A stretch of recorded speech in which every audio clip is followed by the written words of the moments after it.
आज आपण 1.3 the wild boar and the fox ही स्टोरी शिकणार आहोत. तर चला बघूया आपण काय स्टोरी आहे. द वाइल्ड बोअर म्हणजे रानटी डुक्कर आणि द फॉक्स म्हणजे कोल्हा. ओके, आता स्टोरीचं आपण बघूया. One day a wild boar was sharpening his tusks against the bark of a tree. एक दिवस एक वाइल्ड बोअर त्याचे टस्क म्हणजे काय, जे सुळे असतात की नाही, ते सुळे काय करत होता, झाडाची जी साल असते, खोड असतं ना, त्याला तो काय करत होता, शार्प करत होता. काय करत होता, शार्पनिंग म्हणजे काय, त्याला तीक्ष्ण टोकदार करत होता, धारदार करत होता. He was doing it very carefully. तो ते काम जे होता तो अगदी काळजीपूर्वक करत होता. कसा करत होता, काळजीपूर्वक. There lived a fox in the same forest. त्या जंगलामध्ये एक फॉक्स राहत होता. कोण राहत होता, फॉक्स म्हणजे कोल्हा. He was always looking for a chance to make fun of other animals in the forest. मग हा जो फॉक्स होता ना, तो काय करायचा, नेहमी कोणाला ना कोणत्या प्राण्याला, ॲनिमल्सला, दुसऱ्या कोणत्याही जंगलातल्या दुसऱ्या ॲनिमल्सची नेहमी मज्जा घेण्याचा चान्स बघायचा, म्हणजे संधी शोधत असायचा. When he saw the wild boar he decided to tease him. बघा, मी आत्ताच सांगितलं की तो काय करायचा, जंगलातले जे दुसरे प्राणी आहे की नाही त्यांची मज्जा घ्यायची, असं तो नेहमी संधी शोधायचा. मग आज त्याला संधी मिळाली होती. त्याने काय केलं, एका वाइल्ड बोअरला बघितलं. वाइल्ड बोअर म्हणजे रानटी डुकराला बघितलं आणि त्यांनी ठरवलं, डिसाइडेड म्हणजे ठरवलं. काय ठरवलं त्यांनी, तो टू टीज हिम. त्याला आपण काय करायचं, टीज करायचं, चिडवायचं. आपण आता या रानडुकरला आपण आता काय करू, चिडवूया, याला त्रास देऊया आपण. He began to walk around the trees. मग त्याने काय केलं, त्या झाडाच्या आजूबाजूला भोवती फिरायला सुरुवात केली. Looking left and right and up and down. काय केलं, या झाडाच्या अवतीभोवती जो फिरत होता, तर डावीकडे, उजवीकडे, वर खाली तो बघत बघत फिरत होता.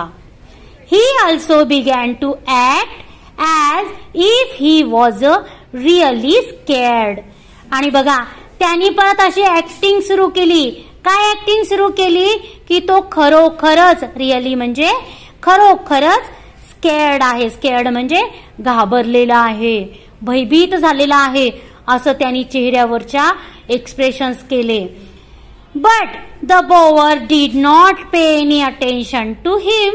परंतु आपला जो बोअर होता की नाही, डुक्कर, त्याने मात्र त्याच्याकडे बिलकुल लक्ष दिलं नाही. अटेन्शन म्हणजे काय, लक्ष दिलं नाही. He kept right on with his work. कोण, तर रानडुक्कर.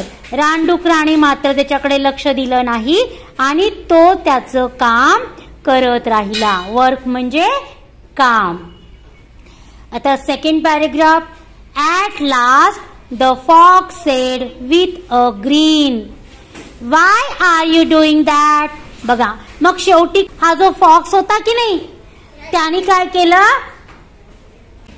रानडुकराजवळ आला आणि त्याच्याकडे दात विचकून तो काय करायला लागला, बोलायला लागला. Why are you doing that, तू हे ते काय करत आहेस. I tried very hard but I did not see any hidden enemy or danger. मी बराच प्रयत्न केला म्हणे, परंतु मला इथे आजूबाजूला कोणीच लपलेला शत्रू किंवा कुठलाही धोका, डेंजर म्हणजे धोका, तर काही दिसत नाहीये. मग तू हे का करत आहेस, तू तुझे सुळे का धारदार करतो आहेस. मग बघा, ट्रू रिप्लाइड द बोअर. मग तो डुक्कर काय म्हणतोय, रानडुक्कर, बरोबर बोललास तू. तो काय म्हटला, त्याने उत्तर दिलं की तू बरोबर बोललास. Just now there may be not be any danger.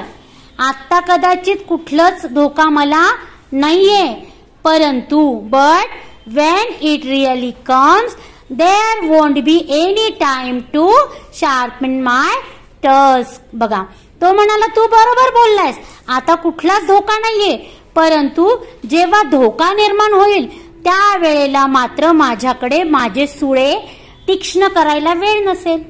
अचानक एखादं संकट समोर असलं आणि आपली तयारी जर नसेल तर आपल्याला त्याच्याने नुकसान बसू शकतं की नाही. मग डुकराने पण तसाच विचार केलेला. तो म्हटला जर मी माझे सुळे जर आत्ताच धारदार करून ठेवले नाही तर एखादा जंगली प्राणी किंवा शिकारी माझा शिकार करू शकतो. त्यामुळे मी माझे टक्स जे आहे, माझे सुळे जे आहे ते मी आत्ताच शार्प करून ठेवत आहे. My weapons have to be ready for use then. मग मी त्यासाठी माझे शस्त्र, वेपन्स म्हणजे शस्त्र, मग त्याचे शस्त्र कोणते होते? सुळे. मग ते सुळे मी आता काय करत आहे? शार्प तयार करून ठेवत आहे, मी त्याच्यासाठी तयार करून ठेवत आहे. If I am not ready I will have to suffer. जर मी तयार नसेल तर मला नुकसानाला सामोरं जावं लागेल, मला हानी होईल. त्यासाठी मी त्याची तयारी आत्ताच करत आहे. This story tells us that it is best to be prepared. बघा, या स्टोरी मधून आपल्याला हे कळतं की आपण कुठल्याही गोष्टीसाठी आधीपासून तयार असणं गरजेचं आहे. प्रिपेअर असणं म्हणजे तयार असणं गरजेचं आहे. बघा, don't leave things to be done at the last minute. अगदी शेवटच्या क्षणापर्यंत कुठलीही गोष्टीवरती विसंबून राहू नका, त्याच्यासाठी आधीपासूनच तयार राहा. बघा, तुम्हाला म्हणता ना आपण तहान लागल्यावर विहीर खोदणे, ही मराठी म्हण माहिती आहे ना तुम्हाला. मग जेव्हा तहान लागली तेव्हा आपण जर विहीर खोदली, होईल का आपलं शक्य? आपली तहान भागेल का?